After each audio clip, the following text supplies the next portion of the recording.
The Czech Republic is the first European country to have already put in place a strategy to end confinement. On the 7th of April 2020, Czech citizens were once again able to do such things as playing football in parks or even make some short trips within the country. There's still a long way until the end of the coronavirus crisis, but in this country, they have achieved the first major goal, flattening the curve. During this month of April, the Czech Republic will make a transition from what has so far been a total quarantine to what they call smart quarantine. But how have they achieved this success? What's with the smart quarantine, and what lessons can other countries learn from it? Well, in this video, we're going to tell you.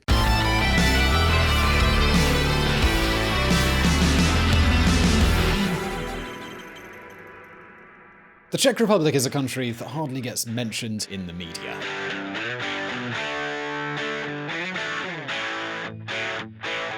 But there are things that make this country deserve a video on VisualPolitik, and yes, we're specifically talking about its fight against the coronavirus pandemic. To give you an idea, at the time of making this video, the Czech Republic has 6,000 confirmed cases and about 140 deaths. This is one of the few countries that can really say it's flattened the curve. All this explains why it is also the first country in Europe to embark on an exit strategy from quarantine.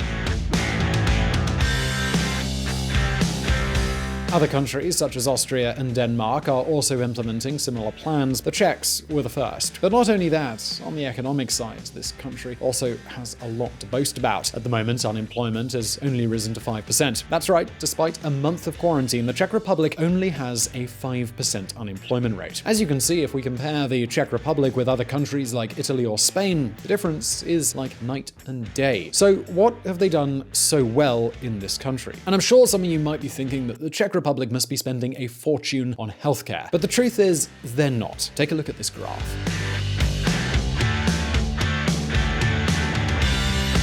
Here you can see health spending relative to GDP. Again, both Spain and Italy spend more on healthcare than the Czech Republic. And no, Czechs aren't millionaires. In terms of GDP per capita, both Spaniards and Italians are richer. And at this point, you might imagine that we're going to speak highly of the Czech government, right? Their prime minister must be an absolute genius, a cross between Churchill, Nelson Mandela, and Elon Musk. Well, nothing of the sort. Look at this.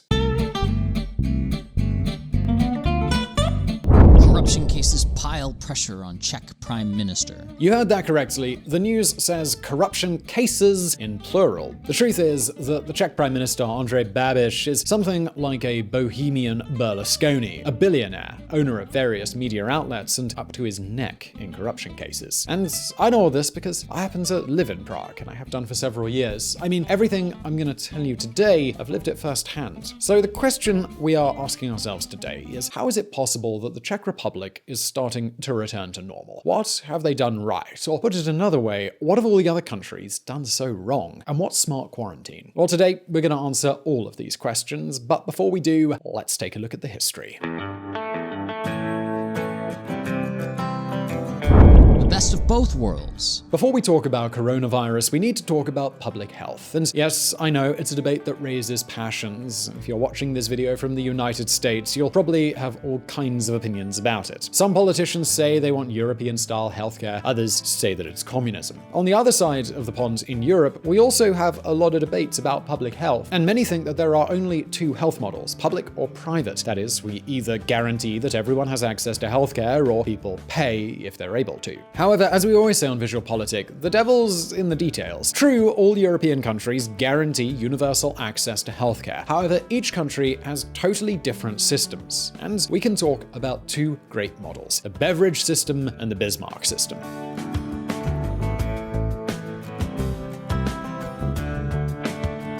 The beverage system is what we have in countries like Spain or the United Kingdom. Under this model, the state takes care of absolutely everything. And of course, private health insurance is available as well. But most citizens use public healthcare, and this healthcare is controlled by the administration, whether regional or central. That is, doctors are public employees and the government is the one who decides how many hospitals are built and where. For example, let's say that I have a stomach problem. Well, if I lived in the UK, I would have to go to the healthcare center I've been assigned to. From there, there, I would make an appointment with my GP, who has also been assigned to me by the state. And you're probably wondering, does this system actually work? Well, the answer is yes. The UK and Spain and Denmark have quality hospitals. However, this system does have two problems. Firstly, it typically has very long waiting lists. The second thing is that you're not free to choose your own doctor. If you're watching this video from Spain or the UK, you're probably thinking that this is the price to pay for universal health coverage, right? Well, the truth is, no, there's actually another system, a system that, in fact, is the most common one in Europe. We're talking about the Bismarck system.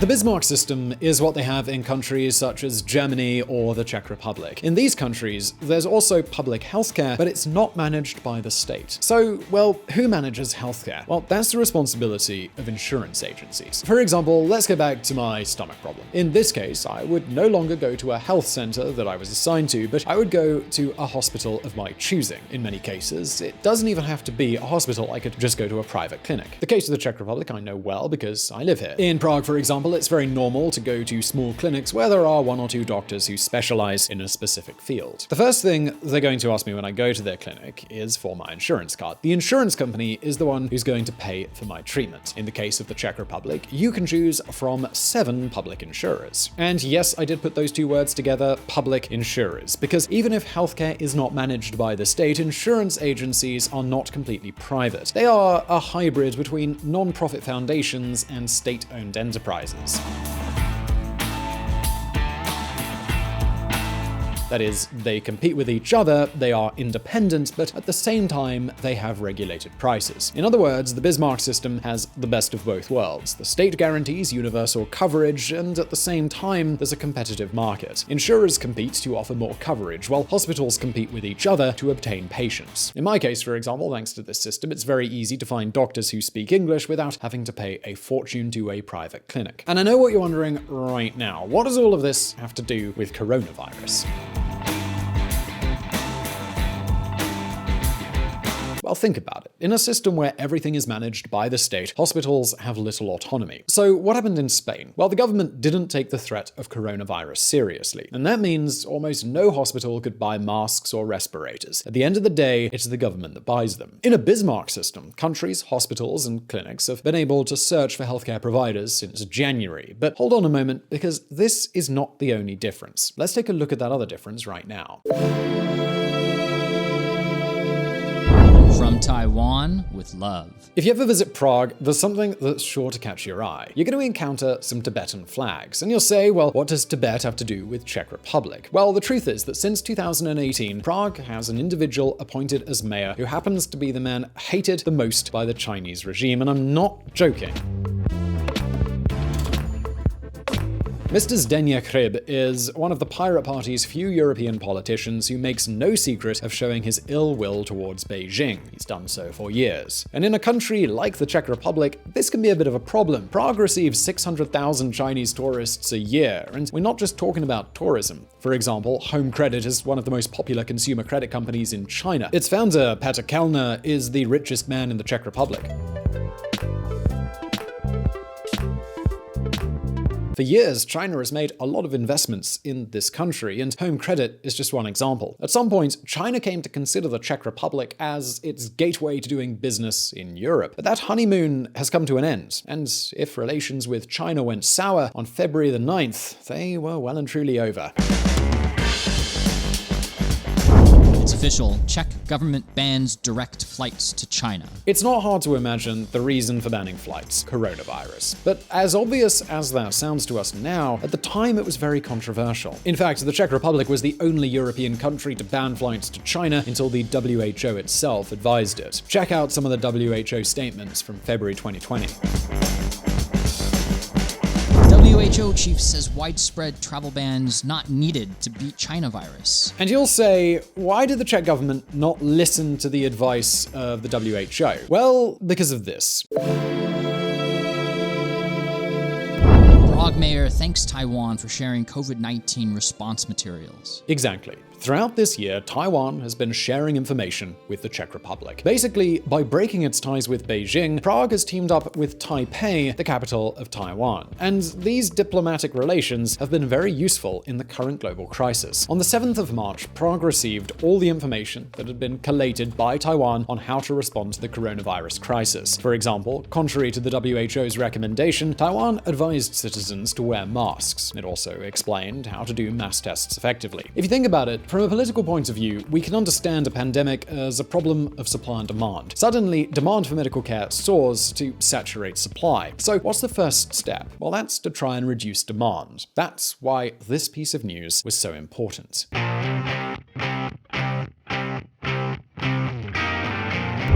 Due to the spread of the coronavirus, the government declared a state of emergency, and on March 12, 2020, further tightened preventative measures. At the time, the Czech Republic only had 116 confirmed cases of COVID-19. To give you a comparison, Spain did not decree a state of alarm until 5,000 infections had been confirmed. Thanks to early action, Czech quarantine has been much smoother. For example, the Czechs were able to take small walks as long as they wore a mask. In most cases, the masks were very simple or even homemade. They've even been allowed to go out onto the street with scarves. The goal is not to avoid catching it, but to avoid spreading it. Of course, covering your mouth and nose doesn't guarantee that you won't get it. But it is true that it is a barrier against the virus and it reduces the chance of infection. And again, the goal is not to stop infection, but to reduce it. And in this regard, every measure counts.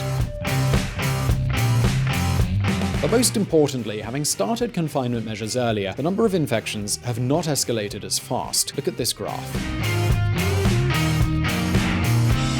Here you can see the curve of infected people from Spain compared to that of the Czech Republic. This is how the Czech Republic has managed to reduce the demand for hospital beds. But what about the supply? It is essential to expand it. Get on with supplying masks, respirators, and all equipment to protect health workers. This is why the government set out like crazy to look for suppliers in China. And just as has happened in other countries such as Spain, the Czech Republic has also been the victim of more than one scam.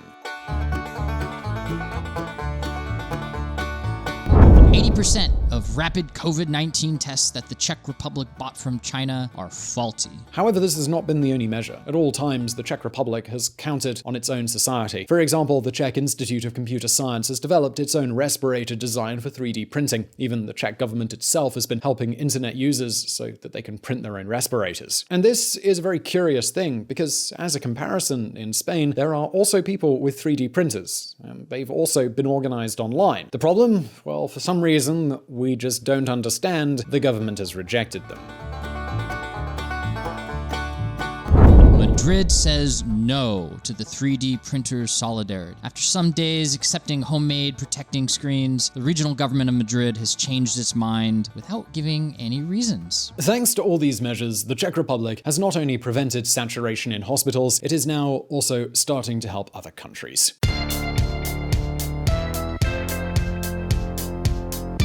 The Czech Republic will treat 6 COVID-19 patients from France at a university hospital to help alleviate pressure on the French medical system. By the way, this case of solidarity between European countries is not unique. Germany and Luxembourg are also treating French patients. And we're probably going to see a lot of such cases as more countries manage to curb the pandemic within their own borders. But the question that you'll be asking yourself is, so what's the next step? Are all restrictions going to be lifted? Is the quarantine over? And the answer's no. At any moment, a second outbreak could come and all that has been achieved would be lost. So the strategy that the Czech Republic is testing and that will probably end up being copied by other countries is what they call smart quarantine.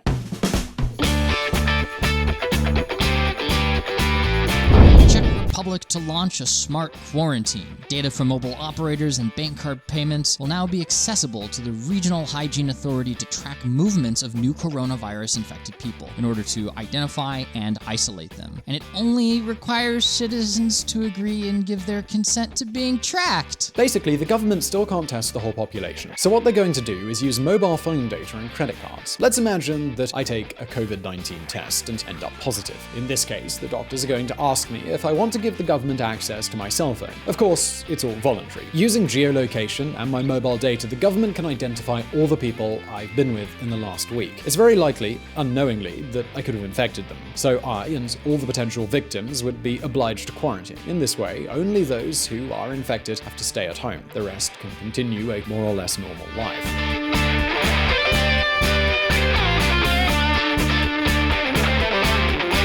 Of course, all this has a very big risk because it requires citizens to entrust all their private details to the government. So now the question goes over to you. Would you be willing to have the government record your movements in exchange for avoiding mass confinement? Do you think your country will end up doing smart quarantine too? And what do you think of it? Leave your answers, please, in the comments below. And I really do hope you enjoyed this video. If you did, please do hit that like button. Don't forget to subscribe for brand new videos. Also, check out our friends at the Reconsider Media podcast. They provided the vocals in this episode that were not mine. And as always, thank you for watching. If you want to learn more about politics and world affairs and hear some more of my lovely voice, come check out the Reconsider podcast, where we don't do the thinking for you. Find Reconsider at www.reconsidermedia.com or on Apple or Google Play or your favorite podcatcher.